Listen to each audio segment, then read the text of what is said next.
প্রথমে আমি ধরলাম ঢাকা বোর্ড 24 সাল, আগে এটা চেক করব, তারপরে ধীরে ধীরে করবো। হ্যাঁ, সঙ্গে থাকুন।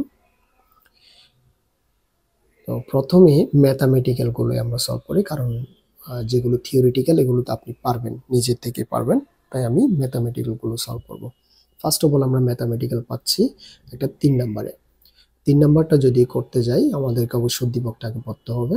উদ্দীপকে বলা হচ্ছে ব্যবহৃত কাঁচামাল 1,20,000, প্রত্যক্ষ খরচ হলো 25,000, মুখ্য ব্যয় দেওয়া আছে এবং কারখানা উপরি খরচ প্রত্যক্ষ মজুরির উপর 40%। তাহলে কারখানা উপরি খরচ যদি আমরা বের করতে যাই আমাদেরকে অবশ্যই প্রত্যক্ষ মজুরিটা আগে বের করে নিতে হবে। তাহলে প্রত্যক্ষ মজুরিটা আমরা বের করার জন্য এখানে কিন্তু বলেছে প্রত্যক্ষ মজুরি ও কারখানা উপরি খরচের পরিমাণ। আমরা প্রত্যক্ষ মজুরি কিভাবে বের করি? আগে আমাদেরকে কিন্তু ব্যবহৃত কাঁচামাল দেওয়া আছে, হ্যাঁ, এবং মুখ্য ব্যয় দেওয়া আছে। জেনারেলি আমরা মুখ্য ব্যয় কিভাবে বের করি আগে সেটাই দেখুন। মুখ্য ব্যয় আমরা বের করি, মুখ্য ব্যয়ের সূত্র হলো ব্যবহৃত কাঁচামাল, আমি সংক্ষেপে লিখি ব্যবহৃত কাঁচামাল, এটার সাথে যোগ করতে হয় প্রত্যক্ষ খরচগুলা। প্রত্যক্ষ খরচ আমি এটা আবার মুছে দিব পরে। প্রত্যক্ষ খরচ, তাহলে প্রত্যক্ষ খরচ এবং প্রত্যক্ষ মজুরি, অর্থাৎ যত প্রকারের প্রত্যক্ষ খরচ আছে সবগুলাই তার মধ্যে প্রত্যক্ষ মজুরিও পড়ে। ওকে, প্রত্যক্ষ মজুরিও তার মধ্যেই পড়ে। ওকে, সো এখানে এখন আমাদেরকে মুখ্য ব্যয় দেওয়া আছে। মুখ্য ব্যয় কত দেওয়া আছে আমাদেরকে? 2,10,000 টাকা। তারপর ব্যবহৃত কাঁচামালও দেওয়া আছে 1,20,000 অ্যান্ড প্রত্যক্ষ খরচের পরিমাণও দেওয়া আছে। প্রত্যক্ষ খরচ না থাকলে কিন্তু আমরা লিখতাম না। প্রত্যক্ষ খরচ আছে 25,000 টাকা। তাহলে আমাদেরকে প্রত্যক্ষ মজুরিটাই বের করতে হবে। ওকে, প্রত্যক্ষ মজুরি আমরা বের করব। এই দুইটা যদি আমরা যোগ করি 1,45,000 পাই। এখন এই 1,45,000 যদি আমরা সমানের এই পাশে নিয়ে আসি তাহলে মুখ্য ব্যয় থেকে সেটা বিয়োগ করতে হবে। 2,10,000 টাকা থেকে যদি 1,45,000 টাকা যদি আমরা বিয়োগ করি তখন আমরা কত পাবো?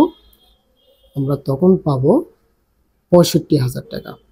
অর্থাৎ আমাদের প্রত্যক্ষ মজুরি তাহলে কত দাঁড়াচ্ছে? 65,000। এই 65,000 টাকা আমরা পাচ্ছি। এবার 65,000 টাকা আমাদেরকে বলেছে কারখানা উপরি খরচের পরিমাণ। তাহলে এখানে বলেছে কারখানা উপরি খরচ প্রত্যক্ষ মজুরির উপর 40%। তাহলে 65,000 40% কত হবে? 26,000। আপনি ক্যালকুলেট করে দেখতে পারেন। অর্থাৎ আমাদের অপশন হলো ক। অপশন ক হলো উত্তর। আশা করি বুঝতে পেরেছেন। নেক্সট বলা হচ্ছে উৎপাদন ব্যয়ের পরিমাণ কত। আমরা জেনারেলি উৎপাদন ব্যয় কিভাবে বের করি? উৎপাদন ব্যয় বের করা হয় মুখ্য ব্যয়ের সাথে, আমাদেরকে যেটা মুখ্য ব্যয় এখানে দিয়ে ধরে দিল, মুখ্য ব্যয়ের সাথে আমাদেরকে যোগ করতে হবে কারখানার উপরি খরচ। তাহলে মুখ্য ব্যয় আছে 2,10,000 আর কারখানার উপরি খরচ আমরা পেলাম কত? 26,000। তাহলে টোটাল মিলে হবে আমাদের 2,36,000 টাকা। অর্থাৎ অপশন ক উত্তর। আশা করি বুঝছেন। এবার পরেরটাতে আসুন। পরে আমরা পাচ্ছি 8 নম্বরে। 8 নম্বরে বলা হচ্ছে চলতি সম্পত্তির পরিমাণ কত। এখানে কি কি দেওয়া আছে দেখেন। দেনাদার দেওয়া আছে, দেনাদার একটা চলতি সম্পদ, অগ্রিম খরচও চলতি সম্পদ, ব্যাংক উদ্বৃত্ত চলতি সম্পদ, কিন্তু সেটা যেহেতু এখানে ক্রেডিট বলা আছে তাহলে এটা হলো চলতি দায়। হ্যাঁ, ব্যাংক উদ্বৃত্ত ক্রেডিট বলা না থাকলে সেটা সম্পদ হতো, এখন এটা ব্যাংক জমাতিরিক্ত বোঝাচ্ছে। তারপর আছে স্থায়ী সম্পত্তি এবং সমাপনী মজুদ, যেটা একটা চলতি সম্পদ। তো আমরা চলতি সম্পদ তাহলে কি কি? দেনাদার, অগ্রিম খরচ, তারপর হলো সমাপনী মজুদ। তাহলে আমরা কত পাই? 35 আর 8 হলো 33,000 টাকা। এখানে কি 35 আর 8,000 হলো 43,000 টাকা। 43,000 টাকাই অপশন হবে। ওকে, নেক্সট চলতি মূলধনের পরিমাণ। আমরা চলতি মূলধন মানে হলো কার্যকরী মূলধন, একই কথা। এটাকে অনেক সময় চলতি মূলধন বলা হয়, অনেক সময় কার্যকরী মূলধন বলা হয়। তো যেটা চলতি মূলধন এবং কার্যকরী মূলধন এটার সূত্র একই। চলতি সম্পদ থেকে চলতি দায় বিয়োগ করতে হয়। ওকে, চলতি সম্পদ থেকে চলতি দায় বিয়োগ করবেন। আমরা তো চলতি সম্পত্তি পেলাম 43,000, আর চলতি দায়ের দফা আছে শুধু একটাই, ব্যাংক উদ্বৃত্ত ক্রেডিট 5,000 টাকা। তাহলে 43,000 টাকা থেকে যদি আপনি 5,000 টাকা বিয়োগ করেন তখন আপনি কত পাচ্ছেন? 38,000 টাকা। অর্থাৎ অপশন ঘ উত্তর। নেক্সট আসুন। নেক্সট আপনাকে বলা হচ্ছে চলতি অনুপাতের আদর্শ মান কত। এটা আপনাকে মুখস্থ রাখতে হবে। চলতি অনুপাতের আদর্শ মান হলো 2:1, 2:1। এটা হলো চলতি অনুপাতের আদর্শ মান। তারপর আসুন এবার 14 নাম্বার, বলা হচ্ছে কোম্পানির বিলিকৃত মূলধনের পরিমাণ কত। দেখুন আমরা আগে উদ্দীপকটা পড়তে হবে। আত্রাই লিমিটেড প্রতিটি 10 টাকা মূল্যের 50,000 শেয়ারে নিবন্ধিত, অর্থাৎ কোম্পানির শেয়ার ছিল আগে থেকে 50,000। বলা হচ্ছে কোম্পানি 10,000 শেয়ার ইস্যু করেছে, ইস্যু করে এত টাকা পাই, মেশিন ক্রয় করে 10,000 শেয়ার দিয়ে, এবং আর 3,90,000 টাকা মূল্যের শেয়ার ইস্যু করে। তাহলে বিলি করেছে আমরা টোটাল কত। আমরা সম্পত্তি কেনার জন্য, মেশিন কেনার জন্য আমরা 10,000 দিয়েছিলাম, এখান থেকে মেশিন কেনার জন্য বা সম্পত্তি কেনার জন্য আমরা দিয়েছিলাম 10,000, আর এমনিতে জেনারেলি বা সাধারণভাবে ইস্যু করেছে 30,000। টোটাল মিলে কত ইস্যু করলাম তাহলে? 40,000 শেয়ার ইস্যু করেছি। আর মূলধনের সময় সবসময় মূল টাকা দিয়ে গুণ করতে হবে। তাহলে 40,000 কি মূল টাকা হলো কত? 10 টাকা। 40,000 গুণ 10 যদি কাজ করেন তখন 4 লক্ষ টাকা পেয়ে যাচ্ছেন আপনি। হ্যাঁ, আশা করি বুঝতে পেরেছেন। পরেরটা, এখানে বলা হচ্ছে মূলধন জাতীয় লাভ। মূলধন জাতীয় লাভ বা আয় বলতে বোঝানো হয় শেয়ার অধিহারকে। শেয়ার অধিহারকে বলা হয় মূলধন জাতীয় লাভ বা মূলধন জাতীয় আয়। তাহলে আমাদের শেয়ার অধিহার কত, কিভাবে বের করব? দেখেন এখানে আমরা প্রথমে একটা মেশিন ক্রয়ের জন্য আমরা টোটাল ইস্যু করেছিলাম 10,000, কিন্তু টাকা হলো কত? 1,20,000 টাকা। দেখুন এমনিতে 10 টাকা করে 10,000 শেয়ার দাম হলো 1 লাখ টাকা, কিন্তু এখানে হলো 1,20,000 দেওয়া আছে, তাহলে নিশ্চয়ই 20,000 টাকা হচ্ছে অধিহার বাবদ। আর এখানে 30,000 শেয়ার 10 টাকা করে যদি গুণ করি তাহলে হয় 3 লাখ, কিন্তু এখানে দেওয়া আছে কত? 3,90,000 টাকা। তাহলে এখানে 90,000 টাকা বাড়তি, বাড়তি মানে অধিহার। এখানে 90,000, এখানে 20,000, টোটাল মিলে কত হলো? 1,10,000 টাকা। অর্থাৎ আমাদের 1,10,000 টাকা হচ্ছে মূলধন জাতীয় লাভ বা মূলধন জাতীয় আয়, মানে শেয়ার অধিহার এক কথায়। আশা করি বুঝতে পেরেছেন। পরেরটাতে আসুন। পরে হলো আমাদের 19 নাম্বার। 19 নাম্বারে কি বলা হলো? প্রারম্ভিক কাঁচামাল হলো 1 লক্ষ টাকা, এবং কাঁচামাল ক্রয় আছে, ব্যবহৃত কাঁচামাল দিয়ে দেওয়া আছে, সমাপনী কাঁচামালের পরিমাণ কত। আমরা জেনারেলি ব্যবহৃত কাঁচামাল কিভাবে বের করি? ব্যবহৃত কাঁচামাল বের করে আমরা প্রারম্ভিক কাঁচামালের সাথে ক্রয় যোগ করা হয় আর সমাপনীকে বিয়োগ করা হয়। তাহলে এখন আমাদের সমাপনী নাই, সমাপনীটাই বের করতে হবে। তাহলে আমরা ব্যবহৃত কাঁচামালের পরিমাণও দেওয়া আছে। দেখুন আপনার ব্যবহৃত কাঁচামাল ব্যয় কত? 4,50,000 টাকা। ওকে, তারপরে প্রারম্ভিক কাঁচামাল হলো 1 লক্ষ টাকা, আর কাঁচামাল ক্রয় হলো 5 লক্ষ টাকা। তাহলে এই দুটোটাকে যদি আমরা যোগ করি আমরা কত পাই? এখান থেকে 6 লাখ টাকা। আর 6 লাখ টাকাতে যদি সমানের এই পাশে আনি তাহলে বিয়োগ হয়ে যাবে বা মাইনাস হয়ে যাবে। তাহলে 6 লক্ষ টাকা মাইনাস 4,50,000 টাকা কত হয়? আর 1,50,000 টাকা। অর্থাৎ 1,50,000 টাকাই অপশন, মানে ঘ নাম্বার অপশন। তারপরে এরপরে আর ম্যাথামেটিক্যাল নৈর্ব্যক্তিকের মধ্যে আমরা এখানে একটু দেখুন, এই সূত্রটা প্রায় পরীক্ষা আসে। এটা বলা হচ্ছে রূপান্তর ব্যয় নির্ণয়ের সূত্র কোনটি? রূপান্তর ব্যয় নির্ণয়, মানে রূপান্তর ব্যয় নির্ণয় আমরা বের করি জেনারেলি। আপনি খুব সহজে এটা করতে পারবেন। প্রত্যক্ষ শ্রমের সাথে যদি উৎপাদন উপরি খরচগুলো বা কারখানা উপরি খরচগুলো যদি আমরা যোগ করি তাহলে আমরা এখান থেকে রূপান্তর ব্যয়টা পেয়ে যাব। ওকে, তারপরে নেক্সট হচ্ছে আমাদের আর আছে কয়টা? একটাই, 29 নাম্বার। বলা হচ্ছে কমিশন ধার্য করার পরে একটি অংশীদারি কারবারে নিট মুনাফা হয় 35,000 টাকা, এবং একজন অংশীদার কমিশন বাবদ যদি 700 টাকা পায় তাহলে কমিশনের হার কত? খুব ইজিলি আপনি বের করতে পারবেন। আপনাকে কমিশনের কত সেটা দেওয়া আছে এবং মুনাফা দেওয়া আছে। তাহলে কমিশনকে আপনি মুনাফা দ্বারা ভাগ করেন এবং 100 দ্বারা গুণ করেন, তো 700 বা 35,000 ইন্টু 100, তাহলে আপনি 2% পেয়ে যাবেন। ওকে, তো নেক্সট আমরা যেটা করব, সবচেয়ে important board Sylhet board 24। Sylhet board 24-এর মধ্যে আপনার প্রায় 20টার মতো নৈর্ব্যক্তিক আসছিল, তাই এটা যদি করতে পারি আমরা অনেকগুলো বোর্ড অটোমেটিক ক্লিয়ার হয়ে যাবে। এই বোর্ডটা যদি আমরা কমপ্লিট করি তাহলে অনেকগুলো বোর্ড আপনি নিজেই করতে পারবেন। ওকে, সো আমরা স্টার্ট করি। তাহলে প্রথমে আমরা পাচ্ছি 3 নাম্বারটা, খেয়াল করুন এখানে যেটা আছে 3 নাম্বার। 3 নাম্বারে বলা হচ্ছে এক্স কোম্পানি 10% অধিহারে শেয়ার ইস্যু করে মোট 1,10,000 টাকা পায়। ওকে, তাহলে 10% অধিহারে কিন্তু ইস্যু করেছে এবং টাকা পেল। তাহলে পরিশোধিত মূলধনের পরিমাণ কত? দেখুন 10% অধিহার করার পরে পেয়েছে কত? 1,10,000 টাকা। তাহলে অধিহার এখানে বলছে পরিশোধিত মূলধন, মূলধন মানে হলো মূল টাকা। তাহলে অধিহারটা কত আমরা একটু যদি বের করি, আমাদের টাকা দেওয়া আছে কত? 1,10,000। আপনি অধিহার বের করবেন, যেহেতু 10% যোগ করার পরে এখানে হচ্ছে, তাহলে 10% মানে হলো উপরে 10 আর নিচে হলো 110। হ্যাঁ, যেটা 10% বলেছে 110 হবে, কারণ অধিহার যোগ করার পরে এটা, অধিহার যোগ করার পূর্বে বললে এখানে 90 হয়ে যেত।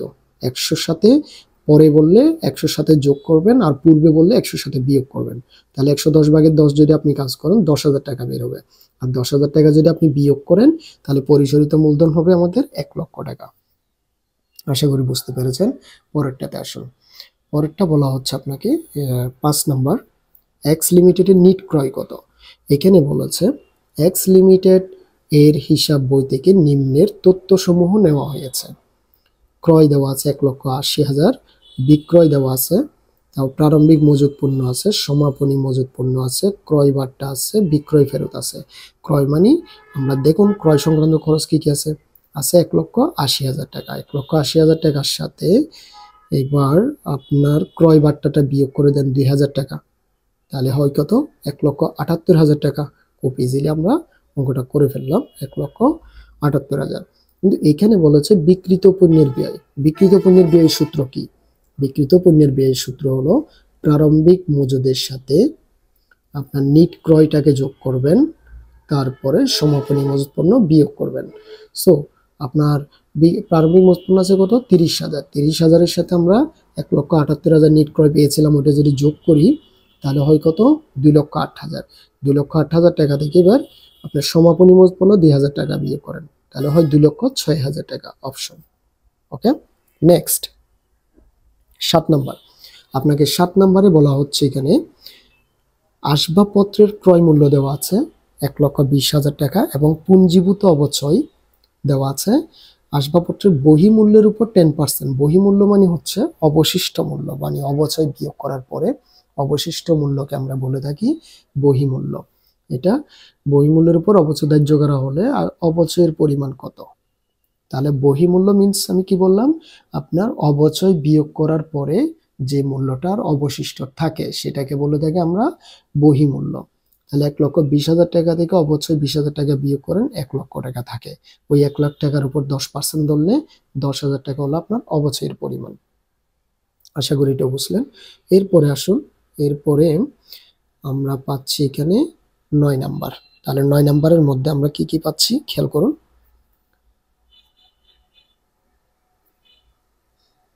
9 নাম্বার, 9 নাম্বারে বলা হচ্ছে এক্স, এখানে দেওয়া আছে এক্স, ওয়াই ও জেড 3 জন অংশীদার কারবারের নিট মুনাফা দেওয়া আছে 30,000 টাকা। মুনাফা বন্টন অনুপাত 3 জনের জন্য প্রথম জন হলো 2/1, দ্বিতীয় জন হলো 3/1 এবং জেড হলো 6/1। তাহলে জেড কত পাবেন? খুব ইজিলি বের করতে পারবেন। জেডের অংশ কত? 6/1। 30,000-কে 6/1 করলে কত বের হয়? 5,000 টাকা। অপশন, খুব ইজি ছিল। তারপরেরটাতে আমরা যখন 10 নম্বরটা করতে যাব, তাহলে 10 নম্বরটা করার আগে আমাদেরকে উদ্দীপকটা পড়তে হবে। 5টি টেবিল তৈরির জন্য কাঁচামালে ব্যবহৃত হয়েছে 50,000 টাকা। প্রত্যক্ষ মজুরি হলো 20,000 টাকা। কারখানার উপরই খরচ প্রত্যক্ষ মজুরির বলা হচ্ছে 50%। বিক্রয় ও প্রশাসনিক উপরিব্যয়ের পরিমাণ দেওয়া আছে উৎপাদন ব্যয়ের 10% এবং মুনাফা দেওয়া আছে 12,000 টাকা। তাহলে আমরা বের করব সেটা এখন।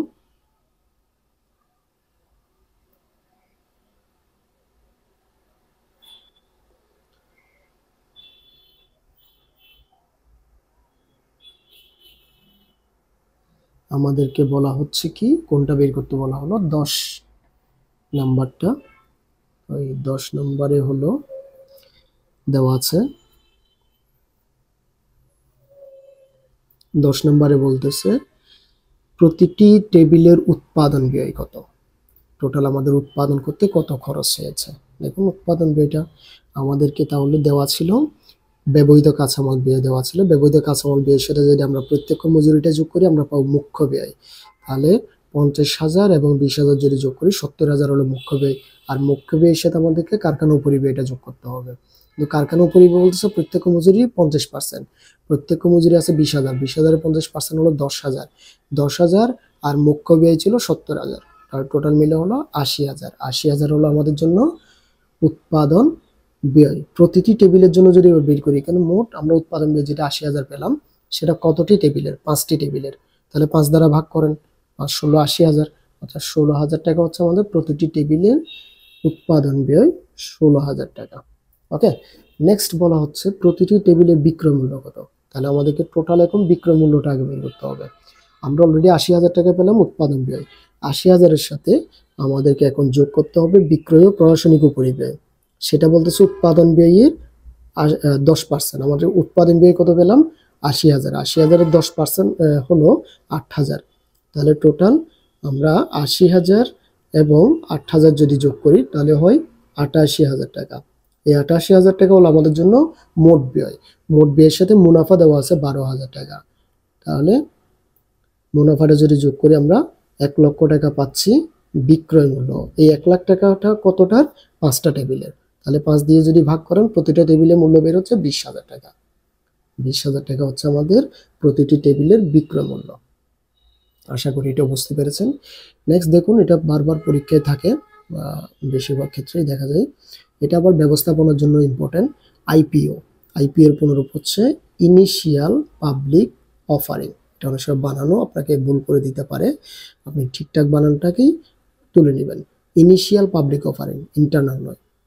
তারপর আসুন, পরে বলা হচ্ছে মেঘনা কোম্পানি লিমিটেড, আপনাকে বলা হলো প্রতিটি 10 টাকা মূল্যের 10,000 শেয়ার নিয়ে অনুমোদন করে এবং প্রতিটি শেয়ার 10% অধিহারে 8,000 শেয়ার ইস্যু করেছে এবং কোম্পানি মোট 15,000 শেয়ারের আবেদন পায়। তাহলে আমরা ইস্যু করব কত?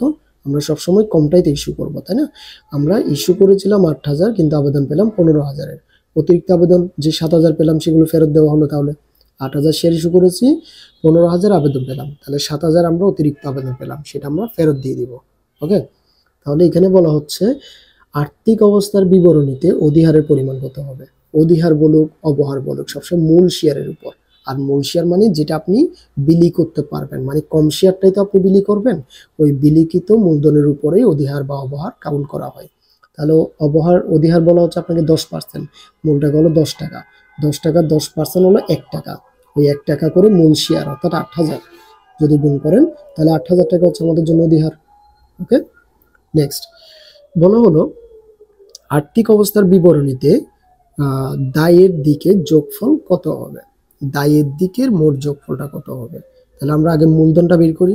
মূলধন হচ্ছে আমাদের 8,000 শেয়ার 10 টাকা করে, কত হয়?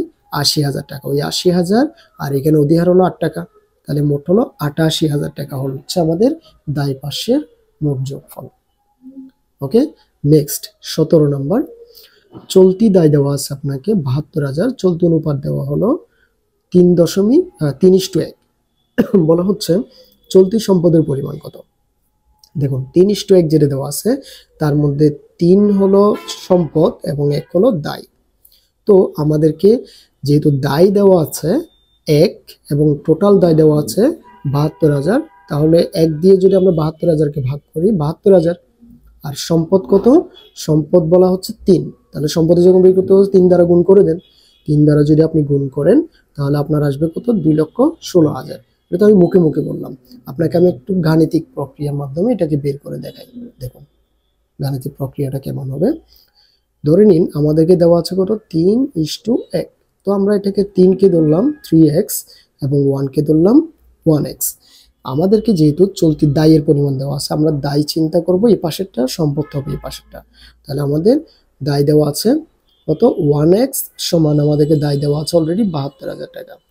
আমরা যেটা x এর মান বের করতে যাচ্ছি, তাহলে x 1টা এদিকে চলে যাব, 1 দিয়ে যেটা আমরা 72,000-কে ভাগ করি 72,000-এ বের হচ্ছে।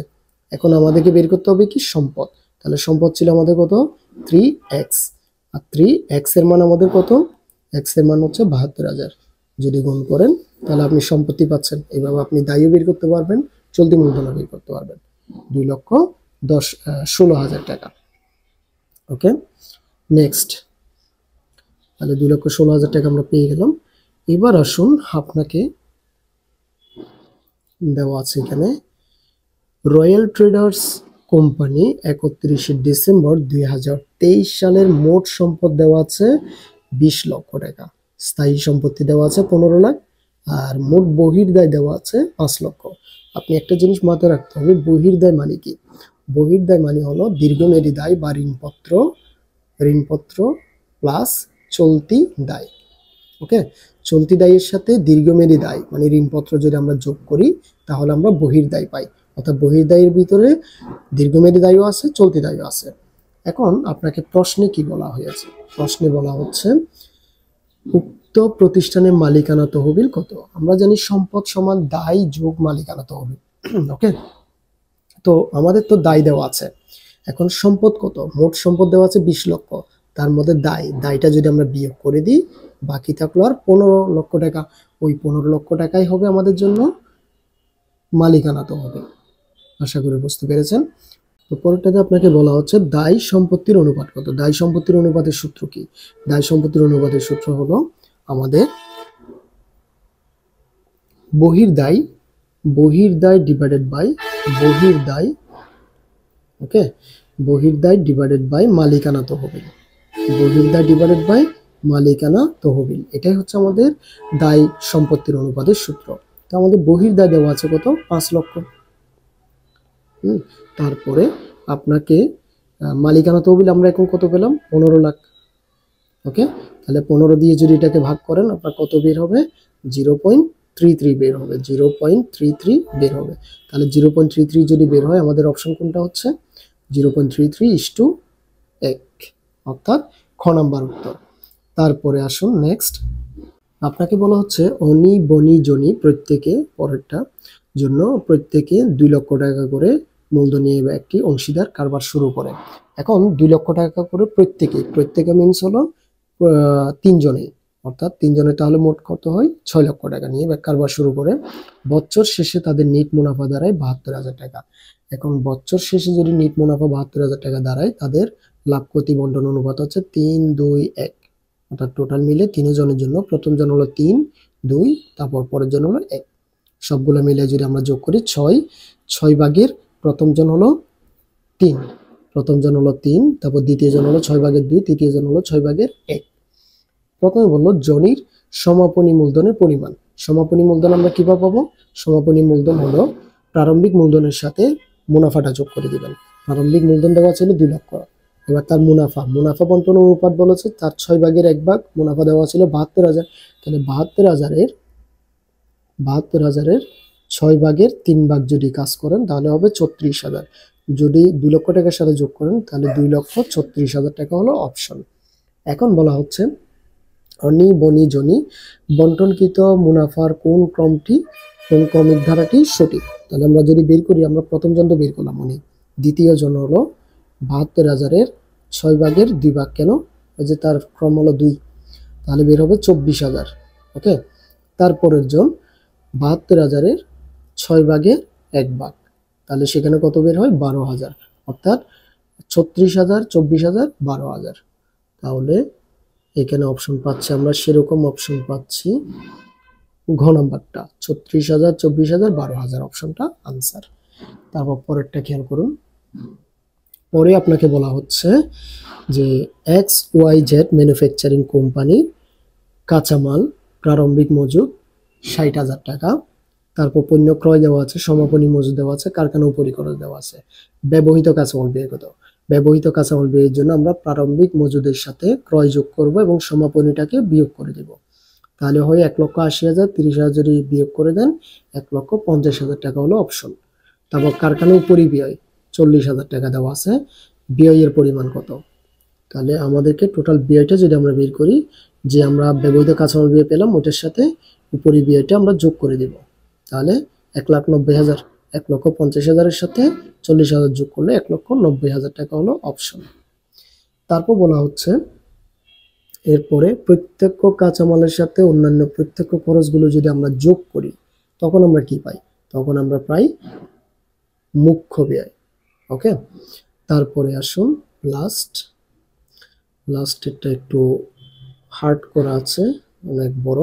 এখানে বলা হচ্ছে মিস্টার আকাশ 2023 সালের মার্চের 1 তারিখে 200 একক পণ্য 20 টাকা দরে, তারপরে মার্চের 7 তারিখে 300 একক পণ্য 30 টাকা দরে ক্রয় করে, আর ইস্যু করেছে 31 তারিখে 250 একক। ভারযুক্ত গড় পদ্ধতিতে একক প্রতি পণ্যের মূল্য কত? ভারযুক্ত গড়ের মধ্যে আমরা জানি সবগুলোকে আমরা যোগ করে ফেলতে হয়। হ্যাঁ, তাহলে এখানে আমাদের 200 একক 20 টাকা দরে কত হয়? 200 একক 20 টাকা দরে আমরা পাচ্ছি 4000 টাকা। তারপরে আবার এখানে ছিল আবার 300 একক 30 টাকা দরে, তাহলে সেখানে পাচ্ছি আমরা 9000 টাকা। তাহলে টোটাল মিলে কত হলো আমাদের? 13000 টাকা। আর আমাদের টোটাল দ্রব্য কতটি? এখানে হলো 200 একক, এখানে হলো 300 একক, মোট হলো 500 একক। তাহলে 13000কে আমরা এখন 500 দ্বারা ভাগ করব। 13000 ক্যালকুলেটরে ভাগ 500 সমান আমরা পাচ্ছি কত? 26। তাহলে 26 টাকা হলো। আশা করি বুঝছেন না? তো এখানে আপনার প্রথমে এককগুলো আর টাকাগুলো গুণ করলেন, তারপর সবগুলো যোগ করে এবার একক দিয়ে ভাগ করে দিবেন, শেষ। ফাইফো পদ্ধতিতে ইস্যুকৃত পণ্যের মূল্য কত? ফাইফো পদ্ধতি জানি যে আমরা কি আগের পণ্য আগে বিক্রি করতে হবে। আপনার থেকে বিক্রি করতে হবে 250 একক, কিন্তু আপনার আগের পণ্য ছিল কত? 200 একক। তাহলে আগে 200 এককটা বিক্রি করবেন। 200 একক বিক্রি করবেন 20 টাকা দরে, সমান আপনি পাচ্ছেন 4000 টাকা। ওকে, তারপরে আরো 50 একক বিক্রি করতে হবে, কারণ আপনাকে বলেছে তারা এখানে মোট 250 একক বিক্রি করতে। আর 50 একক কোথায় থেকে নেবেন? পরবর্তী তারিখ থেকে নেবেন। তাহলে 300 একক থেকে যদি 50 একক নেন, সেটা হবে 30 টাকা দরে। 30 টাকা দরে 50 একক। এখানে পাচ্ছি আমরা কত? 3 5 15, 1500 টাকা। এখানে টোটাল মিলে হলো 5500 টাকা। 5500 টাকা হলো আমাদের জন্য অপশন। তারপরেরটা দেখুন, এটা এখানে বলা হচ্ছে আপনাকে চলতি মূলধন। আমি এর আগেরটাতে বলেছিলাম চলতি মূলধন মিনস হলো কার্যকরী মূলধন। চলতি মূলধন মিনস হলো কার্যকরী মূলধন। তাহলে কার্যকরী মূলধন বলা হচ্ছে আপনাকে চলতি সম্পত্তি, চলতি মূলধন দেওয়া আছে 6 লক্ষ, চলতি সম্পদ দেওয়া আছে 15 লক্ষ টাকা। চলতি দায় কত? আমরা জানি চলতি সম্পদ থেকে চলতি দায় যদি বিয়োগ করে আমরা কার্যকরী মূলধন পাই বা চলতি মূলধন পাই। তাহলে চলতি মূলধনের সূত্র কি? চলতি মূলধনের সূত্র হচ্ছে চলতি সম্পদ মাইনাস চলতি দায়। তো এখানে হলো মূলধন। এখন আমাদেরকে মূলধন দেওয়া আছে কত? 6 লক্ষ। মূলধন দেওয়া আছে 6 লক্ষ, আর সম্পদ দেওয়া আছে কত? 15 লক্ষ। তাহলে আমরা যদি দায়টা বের করতে যাই, আমরা এটাকে এদিকে নিয়ে আসবো, তখন মাইনাস ফিগার হয়ে যাবে। হ্যাঁ, এটা অর্থাৎ 15 লাখ টাকা থেকে 6 লাখ টাকা যদি বিয়োগ করি, আমরা চলতি দায় পাচ্ছি আমরা 9 লক্ষ টাকা। আশা করি বুঝতে পেরেছেন। পরের ক্লাসে কথা হবে। ধন্যবাদ।